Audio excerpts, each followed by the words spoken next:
사도신경으로 신앙을 고백하시겠습니다. 전능하사 천지를 만드신 하나님 아버지를 내가 믿사오며 그 외아들 우리 주 예수 그리스도를 믿사오니 이는 성령으로 잉태하사 동정녀 마리아에게 나시고 본디오 빌라도에게 고난을 받으사 십자가에 못 박혀 죽으시고 장사한 지 사흘 만에 죽은 자 가운데서 다시 살아나시며 하늘에 오르사 전능하신 하나님 우편에 앉아 계시다가 저희로서 산 자와 죽은 자를 심판하러 오시리라. 성령을 믿사오며 거룩한 공예와 성도가 서로 교통하는 것과 죄를 사하여 주시는 것과 몸이 다시 사는 것과 영원히 사는 것을 믿사옵나이다. 아멘. 찬송가 64장 찬송하시겠습니다.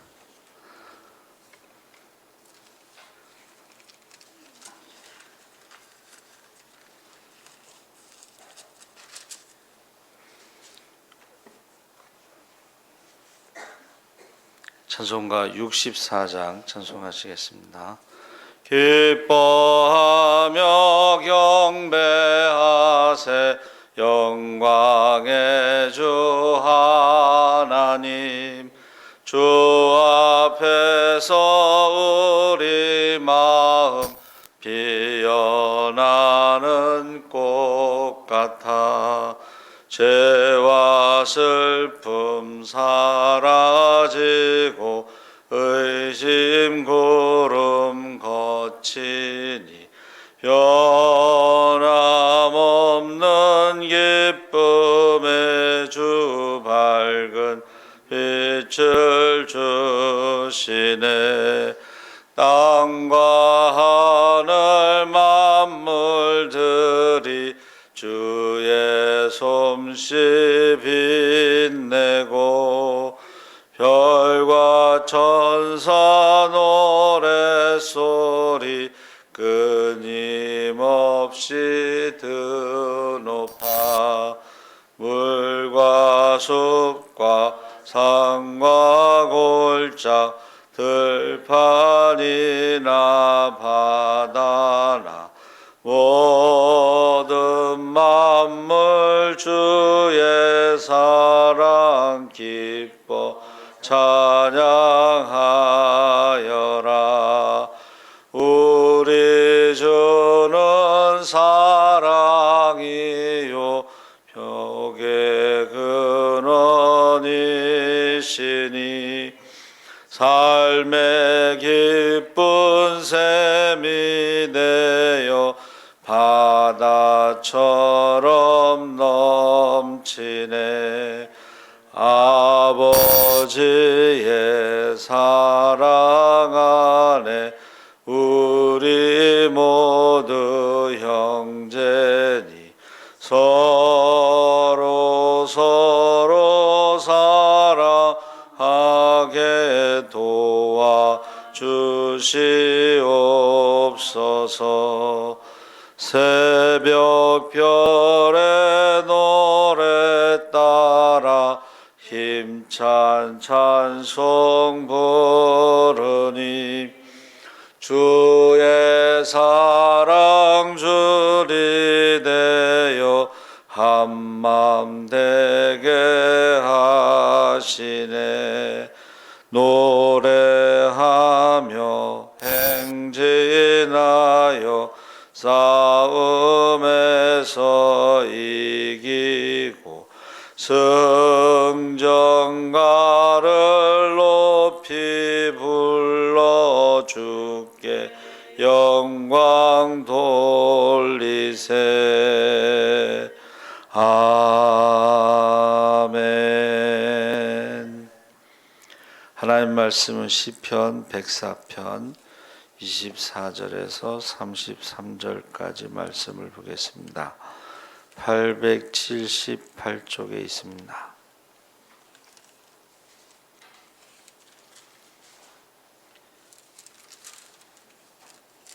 백사편 24절에서 33절까지 다 같이 읽겠습니다. 여호와여, 주께서 하신 일이 어찌 그리 많은지요. 주께서 지혜로 그들을 다 지으셨으니 주께서 지으신 것들이 땅에 가득하나이다. 거기에는 크고 넓은 바다가 있고 그 속에는 생물 곧 크고 작은 동물들이 무수하니이다. 그곳에는 배들이 다니며 주께서 지으신 리워야단이 그 속에서 노나이다. 이것들은 다 주께서 때를 따라 먹을 것을 주시기를 바라나이다. 주께서 주신즉 그들이 받으며 주께서 손을 펴신즉 그들이 좋은 것으로 만족하다가 주께서 낯을 숨기신즉 그들이 떨고 주께서 그들의 호흡을 거두신즉 그들은 죽어 먼지로 돌아가나이다. 주의 영을 보내어 그들을 창조하사 지면을 새롭게 하시나이다. 여호와의 영광이 영원히 계속할지며 여호와는 자신께서 행하시는 일들로 말미암아 즐거워하시리로다. 그가 땅을 보신즉 땅이 진동하며 산들을 만지신즉 연기가 나는도다. 내가 평생토록 여호와께 노래하며 내가 살아있는 동안 내 하나님을 찬양하리로다. 나의 기도를 기쁘게 여기시기를 바라나니 나는 여호와로 말미암아 즐거워하리로다. 죄인들을 땅에서 소멸하시며 악인들을 다시 잊지 못하게 하시리로다. 내 영혼아 여호와를 송축하라. 할렐루야. 아멘. 할렐루야. 좋은 아침입니다. 잘 오셨습니다. 감사합니다. 오늘 말씀의 제목을 평생 찬양이라는 제목으로 말씀을 나누려고 합니다. 시편이 150편이 있는데 그 중에 104편이 특히 위대하고 아름다운 시편의 하나로 꼽히는데 여기서 그 시편의 기자가 하나님의 창조 세계를 구석구석 살피고 있는 것을 발견하게 됩니다. 그래서 이 시편 104편은 그 시인의 관찰 속에 온갖 피조물이 다 들어있는데 하늘과 땅과 산과 골짜기와 바위와 샘과 바다를 바라보고 그 안에 구름과 바람과 우레소리와 불꽃과 물을 관찰하고 해와 달을 응시하며 빛과 흑암과 밤을 묵상하고 눈에는 사자, 그의 눈에는 사자, 들나귀, 사냥, 너구리, 산림의 각종 짐승들, 또 학을 위시한 공중의 새들. 그래서 그 솔로몬의 그 잠언에도 보면 또 아가서, 전도서 이런 지혜서에 보면 어떻게 그렇게 많은 하나님이 지으신 모든 세계에 대해서 그 지식을 가지고 있을까?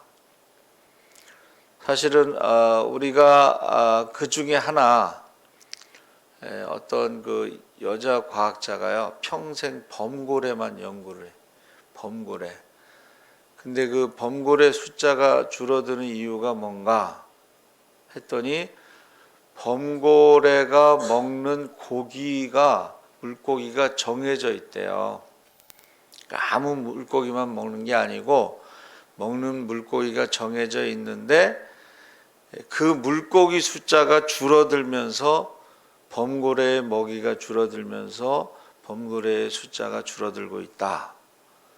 이제 그거를 어떻게 연구하는가 했더니 범고래의 배설물을 수거해 가지고 분석을 해보니까 먹는 그 물고기가 딱 정해져 있다. 이제 그걸 발견한 거죠. 그래서 이 먹이 사슬이라고 그래서 밑에 있는 그 먹이들이 없어지면 위에 있는 먹이들 그 동물들도 사라지죠. 그러니까 호랑이나 이런 사자 같은 동물들이 없어지는 이유는 밑에 있는 먹이 사슬이 없어지기 때문에 그렇다 이제 보는 거죠. 그래서 시편 104편에는 우리 그 남자들이 제일 많이 보는 프로그램이 동물의 세계인데, 이 동물의 세계도 참 신비합니다. 신비한 동물의 세계. 근데 그들이 말하고 있는 것은 동물의 세계가 신비하다는 것이고, 시편의 기자는 그 신비한 동물의 세계를 만드시고 그들에게 먹을 것을 주시고 때가 되면 그들이 흙으로 돌아가는 그러한 것을 찬양하고 있는 거죠. 노래하고 있는 거죠. 그래서 사실은 로마서 1장 20절에도 창세로부터 그의 보이지 아니하는 것들 곧 그의 영원하신 능력과 신성이 그가 만드신 만물에 분명히 보여. 나중에 하나님 앞에 가서 믿음으로 살지 못한 것에 대해서 핑계치 못할지라. 그러니까 우리가 조금만 생각을 하고 살아가면 이 지구라고 하는 데가요, 이 우주 속에서 지금까지는 유일하게 물이 있는 행성, 그리고 산소, 생명, 이것에 대해서 저희 친구가 쓴 그 신들의 발자국, 창조에 대해서 어떻게 해서 이 지구에 산소가 생겼는가, 어떻게 해서 물이 있는가, 이런 거에 대해서 잘 설명하고 있어요. 꼭 한번 읽어보셨으면 좋겠어요. 그래서 그 지금 동물의 세계와 지금 시편은 좀 다르다. 다시 말하면 하나님의 창조 세계 안에서 하나님의 주권과 섭리를 보고 있는 거죠. 그래서 1절에 내 영혼아 여호와를 송축하라. 여호와 나의 하나님이여 주는 심히 위대하시며 존귀와 권위로 옷 입으셨나이다. 그래서 이 진화론의 단순히 어떤 생명이 진화한다 이게 아니고, 어떻게 하나님이 지으신 세계가 이렇게 조화롭고 아름답고 질서가 있는가. 그래서 지금 우리가 읽은 거는 24절에서 이제 35절까지 읽었는데 1절서부터 읽어보면은 야, 어떻게 이렇게 시인이 잘 묘사했을까 하는 것입니다. 그래서 우리가 이 질서와 조화와 이 아름다움은 진화론으로 설명할 수가 없어요. 왜냐하면 항상 변함없이 질서가 유지되기 때문에. 그래서 만물을 창조하시고 만물을 다스리시고 만물의 주인이 되신 것을 지금 고백하고 있습니다. 2절 4절에 주께서 옷을 입음같이 빛을 입으시며 하늘을 휘장같이 치시며 물에 자기 누각에 들보를 얹으시며 구름으로 자기 수레를 삼으시고 바람 날개로 다니시며 바람을 자기 사신으로 삼으시고 불꽃으로 자기 사역자를 삼으시며. 그러니까 빛도 하늘도 물도 구름도 바람도 불꽃도 마치 당신의 옷처럼 휘장처럼 날개처럼 수레처럼 그렇게 사역자처럼 마음대로 사용하시는 것을 지금 고백하고 있습니다. 그러면서 하나님께서 명령하신 것은 어떤 피조물도 거역할 수가 없다. 6절 9절에 옷으로 덮음같이 주께서 땅을 깊은 바다로 덮으심에 물이 산들 위에 솟아올랐으나 주께서 꾸짖으시니 물은 도망하며 주의 오랫소리로 말미암아 빨리 가며 주께서 그들을 위하여 정하여 주신 곳으로 흘러갔고 산은 오르고 골짜기는 내려갔나이다. 산이 올라간다는 표현, 그러니까 우리가 지금 백두산이나 한라산은 산이 올라간 거예요. 화산이 폭발해서 산이 올라갔어. 또 그러면서 골짜기는 내려가고, 이 표현이요, 정확하게 과학자들의 연구한 내용과 똑같이 일치합니다.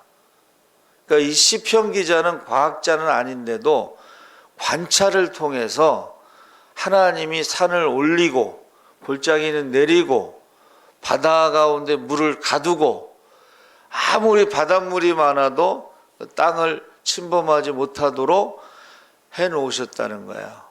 근데 지구온난화로 인해서 지금 북극과 남극의 빙하가 녹으면서 바다가 이제 땅을 침범하게 되는 지금 그러한 위기에 대해서 말하고 있어요. 그러니까 하나님이 처음 창조하셨을 때는 바다가 땅을 침범하지 못했다는 거예요.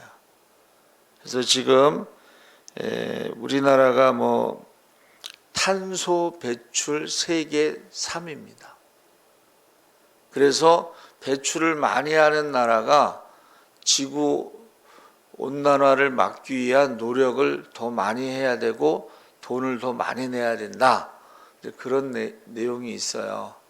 그래서 탄소 제로를 선언하면서 나오는 것이 전기 자동차와 수소 자동차예요. 탄소를 더 이상 배출하면 안 된다는 거예요. 미국, 중국, 그 다음에 우리나라가 세 번째로 탄소를 많이 배출한다 하는 것입니다. 그래서 시인이 어떤 피조물도 하나님 명령에 거역할 수 없다. 그래서 주께서 경계를 삼으셨다. 28절 29절에 보면 주께서 주신 그들이 받으며 주께서 손을 펴신즉 그들이 좋은 것을 만족하다가 주께서 낯을 숨기신즉 그들이 떨고 주께서 그들의 호흡을 거두신즉 그들은 죽어 먼지로 돌아가나이다. 32절에 그가 땅을 보신즉 땅이 진동하며 산들을 만지신즉 연기가 나는도다. 땅도 산들도 하나님 앞에서 떨며 복종한다 그랬습니다. 그러니까 5절에도 땅에 기초를 놓으사 영원히 흔들리지 아니하게 하셨나이다. 19절에 여호와께서 달로 절기를 정하심이요 해는 그 지는 때를 알도다. 24절에 여호와여 주께서 하신 일이 어찌 그리 많은지요. 주께서 지혜로 그들을 다 지으셨으니 주께서 지으신 것들이 땅에 가득하나이다 하니이다. 35절에 죄인들을 땅에서 소멸하시며 악인들을 다시 잊지 못하게 하시리로다. 그러니까 지금 신비한 동물의 왕국하고 전혀 다른 게 뭐예요? 모든 것이 주께서 창조하시고 다스리시고 심판하시고, 그래서 노아의 홍수의 심판도 그렇고 소돔과 고모라 성의 불심판도 그렇고, 우리가 생각할 때는 이제 성경에서 왜 악인들을 그냥 두시나이까 했을 때에 추수 때까지 기다린다 했지만, 사실은 추수 때는 최후의 심판이고 중간중간에 하나님의 공의로 심판하시는 내용이 나옵니다. 그래서 제가 지난번에 말씀드린 거 열왕기하 1장에 나오는 그 엘리야를 잡으러 갔던 50부장이 죽죠. 50명하고. 근데 아합이 아니고 아합 왕이 죽은 후에 그 아들 아하시아가 이렇게 상에서 떨어졌는데 다쳐요. 그때 엘리야가 내가 그 다친 데서 고침받지 못하고 죽으리라 이런 말을 했을 때에 이제 잡으러 가는 거야. 그러니까 엘리야가 뭐라 그래요? 내가 주의 종이면 불이 내려서 저들을 사르소서. 그래서 50부장하고 50명이 죽고, 그 다음에 또 보내서 50부장하고 50명이 죽고, 그래서 102명이 죽죠. 그 다음에 50부장은 가서 나를 불쌍히 여겨달라. 앞에 102명이 죽었는데 우리 부하들 50명을 불쌍히 여겨달라. 그렇게 이제 강구해서 죽지 않죠. 그러니까는 이 시인은요, 주께서라는 말을 계속 반복해요. 그리고 하나님의 주권과 능력과 지혜와 공의를 계속해서 말하고 있습니다. 반복해서 거기 10절에서부터 보면 여호와께서 샘을 골짜기에서 솟아나게 하시고 산 사이에 흐르게 하시고 각종 들짐승에게 마시게 하시니 들나귀들도 해가라며 공중의 새들도 그 가에서 깃들이며 나무가지 사이에서 지저귀는도다. 누각에서 산에 물을 부어주시니 주께서 하시는 일에 결실이 땅을 만족시켜 주는도다. 하나님이 지으신 그 창조에는 부족함이 없다, 보시기에 좋았더라 하는 내용을 계속 노래하고 있습니다. 그러면서 높은 산들은 사냥을 위함이여 바위는 너구리의 피난처다. 흑암을 지어 밤에 되게 하시니 산림의 모든 짐승이 기어 나오는도다. 그래서 동물들 중에 밤에 나오는 동물들이 있잖아요. 야행성 동물. 하여튼간 제가 이거를 읽어보면서 아주 어쩌면 이렇게 정확하게 표현했을까 해서 24절에 주께서 하신 일이 어찌 그리 많은지요. 주께서 지혜로 그들을 다 지으셨으니 주께서 지으신 것들이 땅에 가득하도다. 그래서 여기 바닷속의 생물도 27절에 이야기하고 주께서 하신 일이 어찌 그리 많은지요. 계속 노래하고 있죠. 자, 그러니까 우리가 지금 주위를 살펴보면 온통 답답하고 짜증나는 일뿐이고 하나님이 계시는지 안 계시는지 모르겠고 도무지 감사할 일이 없는 것 같이 여겨지지만 사실은 오늘이라도 우리 주변의 모든 일들, 모든 사물, 모든 현상들에서 살아계시고 크고 놀랍게 역사하시는 능력의 하나님을 볼 수 있는 믿음의 눈으로 보면 감사할 게 너무 많다는 거예요.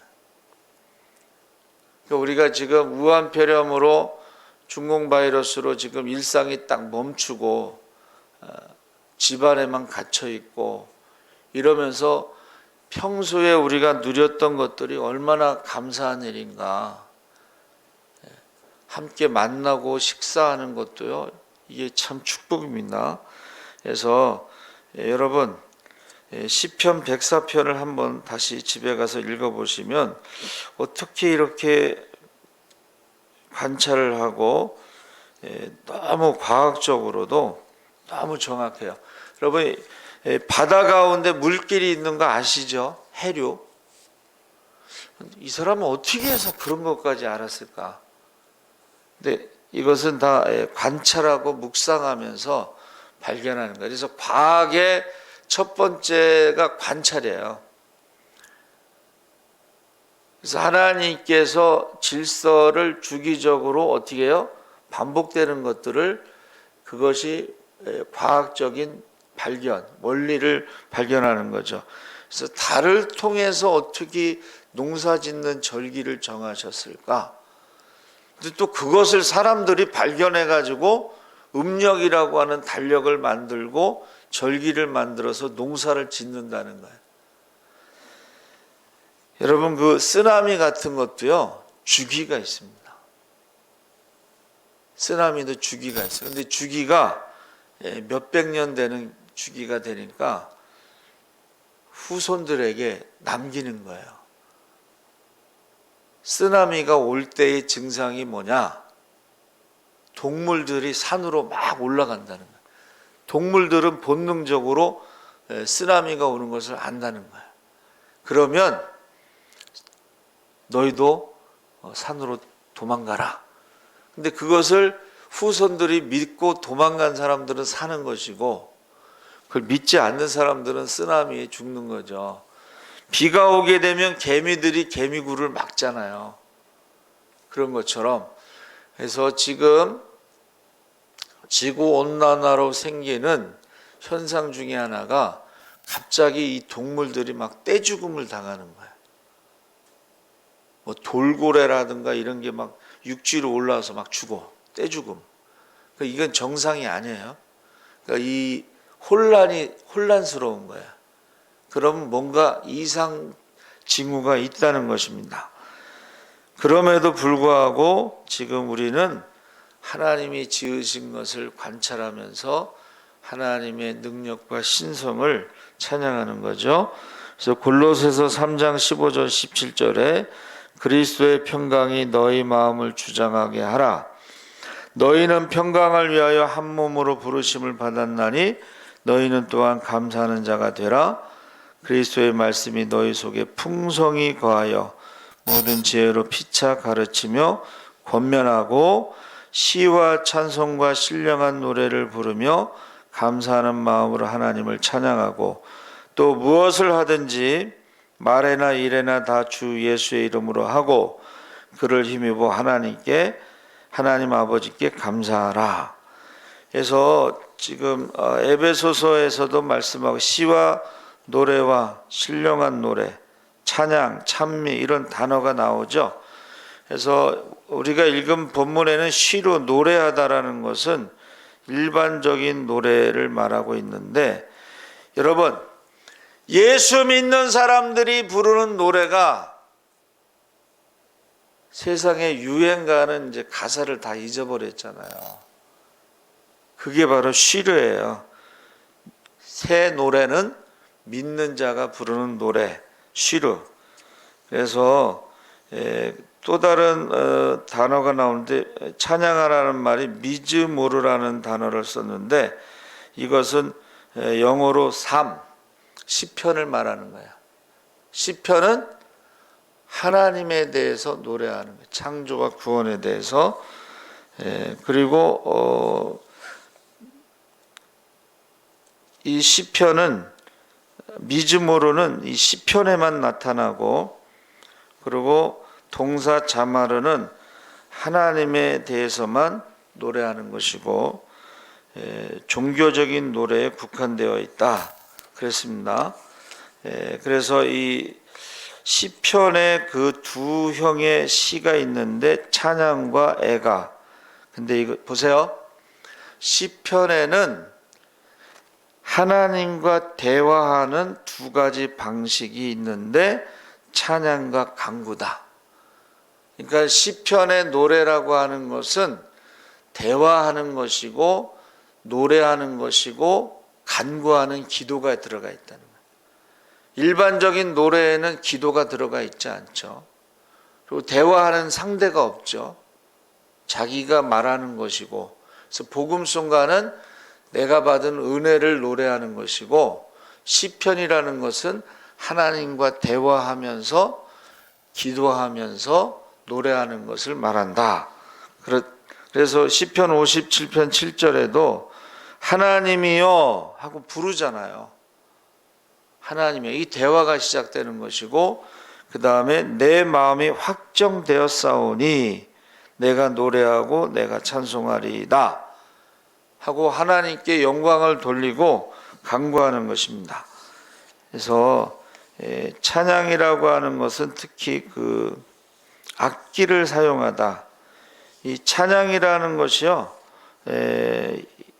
헬라어로 푸살모스라고 그랬는데 줄을 튕기다 이런 뜻이에요. 그러니까 시편에 나오는 하나님을 찬양할 때는 악기를 동원하는 거예요. 줄을 튕기다.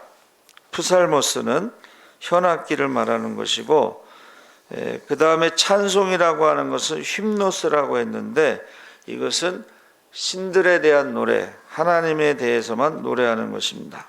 우리가 흔히 찬송이라고 부르죠. 그리고 또 하나가 이제 노래라고 하는 것은 아도라고 그랬는데 아까 말한 대로 일반적인 노래를 부르는 것 같아도 믿는 자가 부르는 새 노래를 말합니다. 그래서 계시록에도 모든 피조물들이 부르는 노래는 바로 하나님께 찬양하는 것이다. 모세의 노래가 제일 먼저 출애굽기 15장 1절에 모세의 노래가 나오는데 그 모세의 노래가 계시록의 어린 양의 노래와 같이 하나님의 구원에 대해서 말하는 것이다 그랬습니다. 찬미라는 단어가 마태복음 21장 16절에 나오는데 젖먹이들의 입에서 나오는 찬미를 온전하게 하셨나이다. 이 아이노스라고 하는 찬미는 의미심장한 말. 아이들이 예수님이 그 예루살렘에 입성할 때 부르는 찬미 있죠. 그것을 제사장들과 서기관과 바리새인들이 못하게 해라 그랬을 때 그 아이들이 부르는 찬미가 의미가 있다.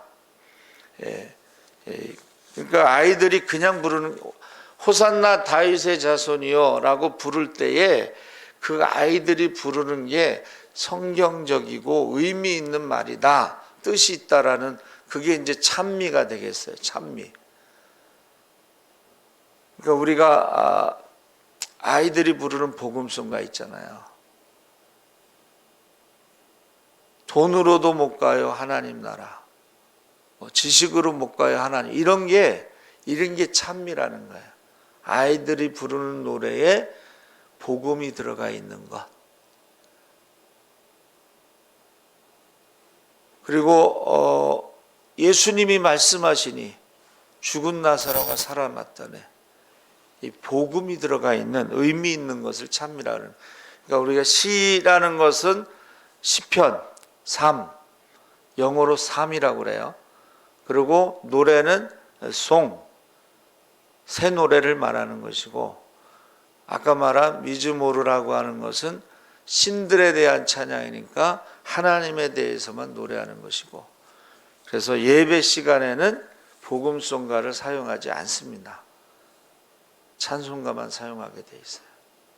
그래서 그 신앙의 가장 높은 단계가 바로 예수님께서 팔복을 말할 때 너희가 핍박 가운데 기뻐하고 즐거워하라 했을 때에 그 기뻐하고 즐거워하라가 바로 감사 찬양을 말하는 거예요. 하늘에서 너희 상이 크미니라. 그래서 저와 여러분이요, 찬송을 많이 하셔야 돼요. 찬송을 많이. 그래서 그 무디 목사님이 부흥회를 갈 때마다 찬양 사역자가 같이 가죠.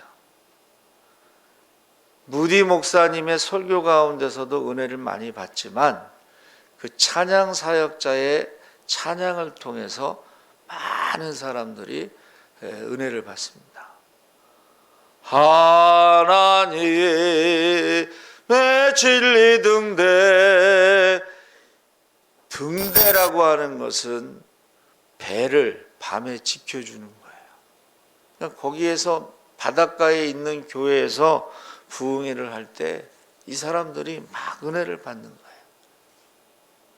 그래서 오늘도 찬양으로 하나님께 영광 돌리며 승리하시기를 주의 이름으로 축원합니다. 아멘. 살아계신 하나님 아버지 감사합니다. 평생 찬양하겠다고 고백하고 있습니다. 하나님이 지으신 모든 세계를 관찰하며 하나님의 능력과 신성을 찬양하고 있습니다. 창세로부터 하나님께서 지으신 모든 피조물에 하나님의 능력과 신성이 있어 하나님이 살아계신 것과 하나님이 함께 하시는 것이 분명하여 누구도 핑계대지 못한다고 했습니다.